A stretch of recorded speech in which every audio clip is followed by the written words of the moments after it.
Whether reading came easily to you or was always a struggle, someone showed you how.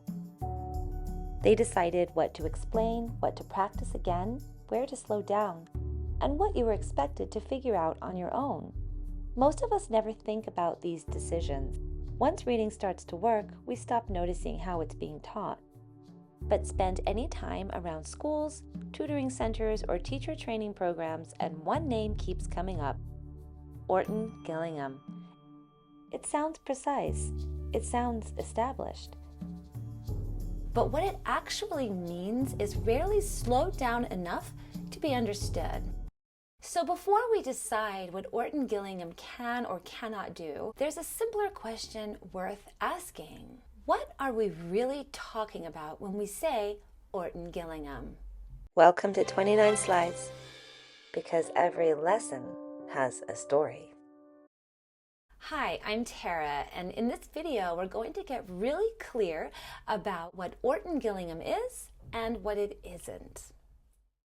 Orton-Gillingham, often abbreviated as OG in practice, is often talked about as if it's something you can hand to someone. A set of lessons, a program, a solution either you have or you don't. But that was never its role. Really, OG is a philosophy of instruction. From its beginnings, it was a way of thinking about how reading should be taught, especially when decoding doesn't come easily. Orton-Gillingham is a philosophy, but philosophies don't teach children on their own. Like all philosophies, teaching philosophies take shape in the real world. They take shape through classroom practices, in the choices a teacher makes, in what gets explained, in what gets repeated, and the steps taken when something doesn't stick. So while OG shows up in programs and materials, it doesn't live in them. It lives in the interaction between teachers and students. At its core, Orton-Gillingham is an approach to teaching reading and spelling that is explicit, sequential, cumulative, diagnostic, and multisensory. These words show up everywhere, but they don't mean much unless we slow them down and look at how they work together. Orton-Gillingham is often described as phonics, but Orton-Gillingham is not phonics. Phonics is a what. It tells us what content is being taught, how sounds relate to letters and patterns. Orton-Gillingham is a how. It governs how that content is introduced, how it's practiced, and how it's reinforced. Two classrooms can teach the same phonics rule. In one, the rule is stated once and briefly practiced.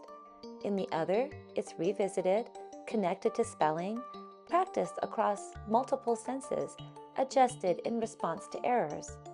That second classroom might just be Orton-Gillingham aligned. The difference isn't the phonics, it's the structure around it. When instruction is explicit, nothing is left to inference. In Orton-Gillingham instruction, patterns aren't something learners are expected to figure out on their own. The teacher names them, says them out loud, explains them when they show up. Rules are taught directly. Exceptions aren't brushed past. The learner isn't left guessing what they're supposed to notice. In short, OG removes uncertainty from lessons. Orton-Gillingham follows a deliberate sequence.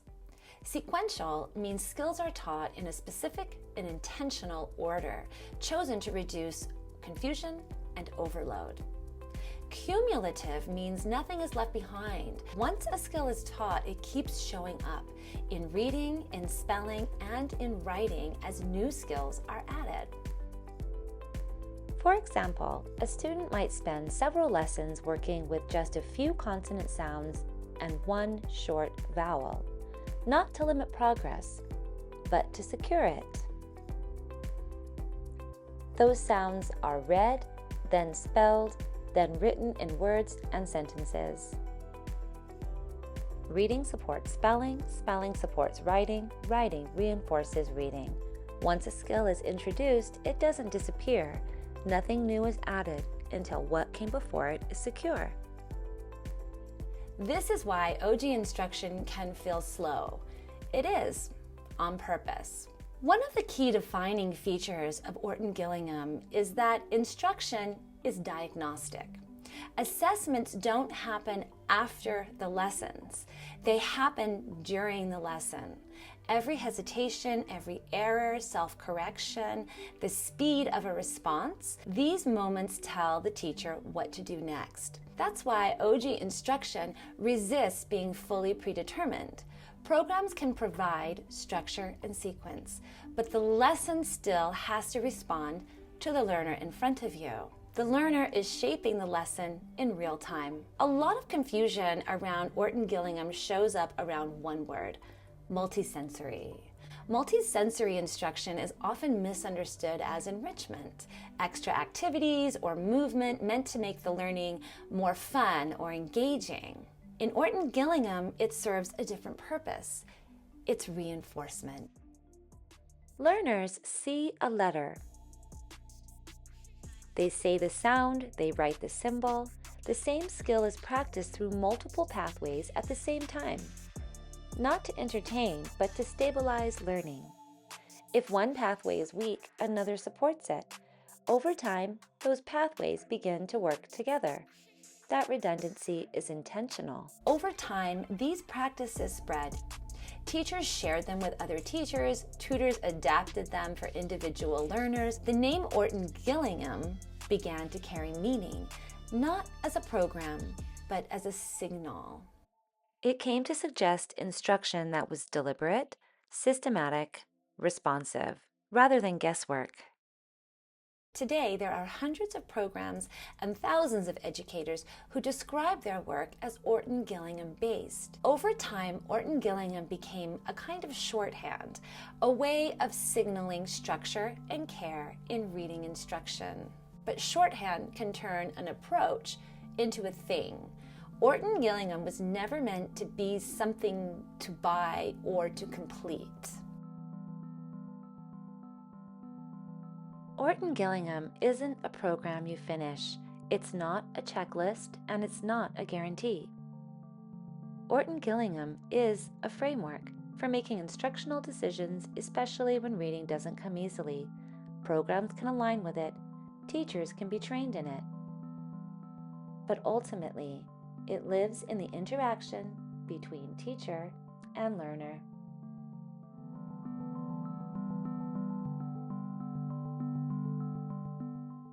Orton-Gillingham has lasted not because it promises outcomes, but because it pays close attention to instruction.